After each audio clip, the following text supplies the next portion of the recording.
Alright, so we're going down into turn one. Everything's looking good. We're going to hiccup a good exit off the corner. And uh-oh. Oh no. Oh man.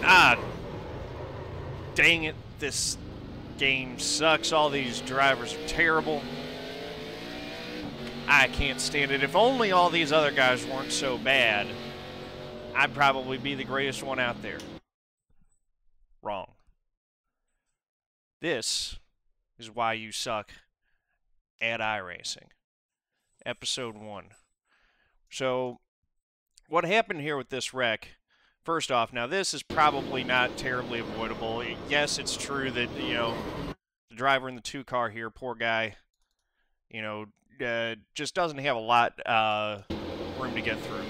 All these, the 11 car spins up here, 6 and 17 get together. Track's pretty much blocked. Maybe he could have slowed down a little bit, but, the reality is that in this kind of situation, at that point, there's not a lot to do. But this was the 2 cars' fault, make no mistake about it. Now, the problem here is, he's in the 2 car. It's only an 19 car field. He's going to lose 129 I rating after getting smashed up in this wreck that wasn't his fault to begin with, but he got caught up in it.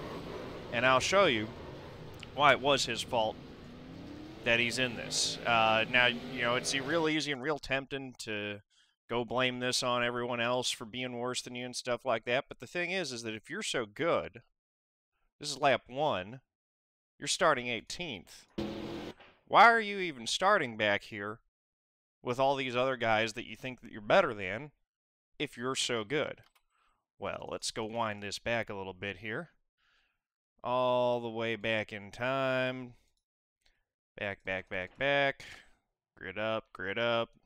D-grid. Let's go back. Okay, qualifying. What happens here? Now, we got the cold tires here on the K&N cars.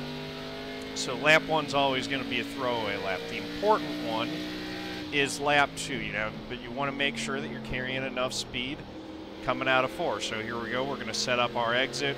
We're going to get it low. And we're just going to, oh my goodness. Into the wall. Kills lap 1. Lap 1's not going to count.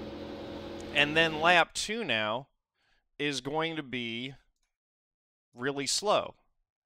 31.584. Now, if you look in practice, 30.694. 30.694 would have put him,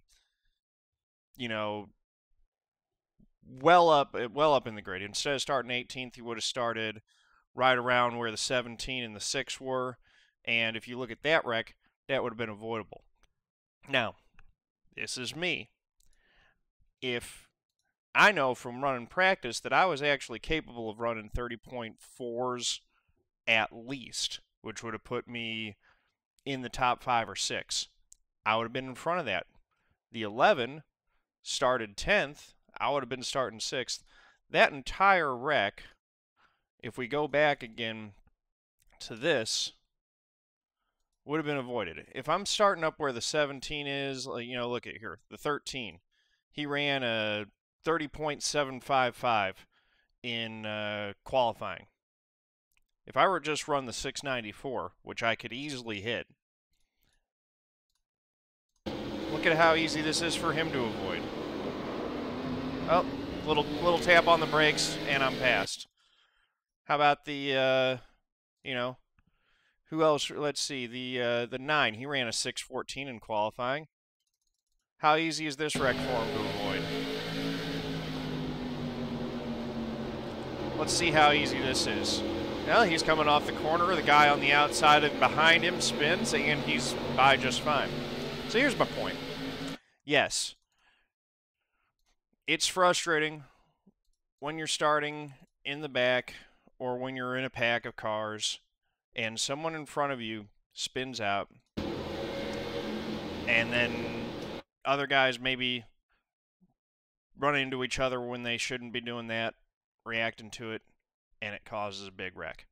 That's frustrating.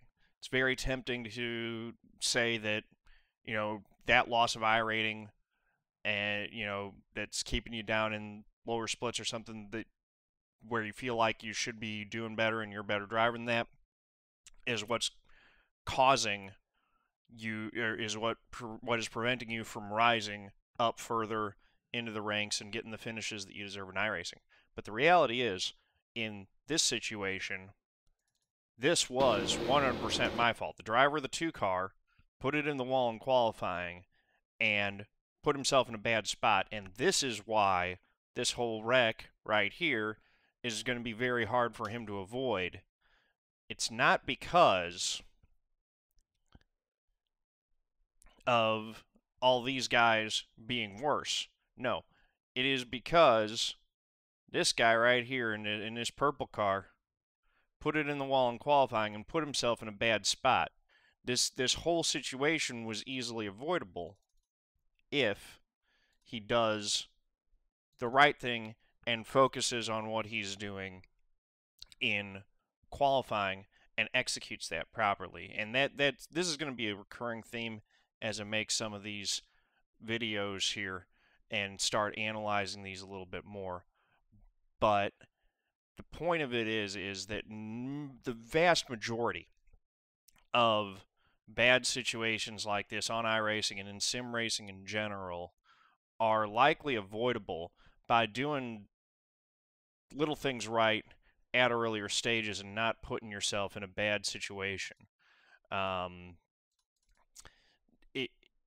Racing is primarily a game of making less mistakes than the other guys, and we'll go and cover some of those other mistakes that are common. But this one right here, that's a bad deal. But again, if I didn't make that mistake in qualifying, I don't put myself in that position for that to even happen. I'm out in front with the other guys, and this is all happening behind me, and we're having a good laugh as we're looking at this in the rearview mirror. Again, look at the 9 car. He's having a good laugh right here as all of this is going on. Look at him. He's like, man, aren't I glad that I qualified as well as I did? Wouldn't it be awful if I were back there?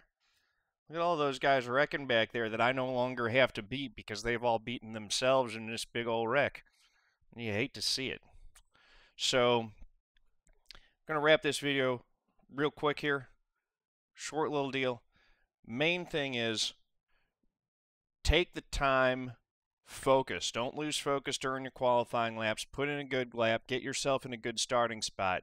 That you will find, if you look back at your finishes and if you do that, execute that first step properly, get yourself started in a good spot, you will miss the vast majority of these early wrecks and not end up in situations like this by doing the right things.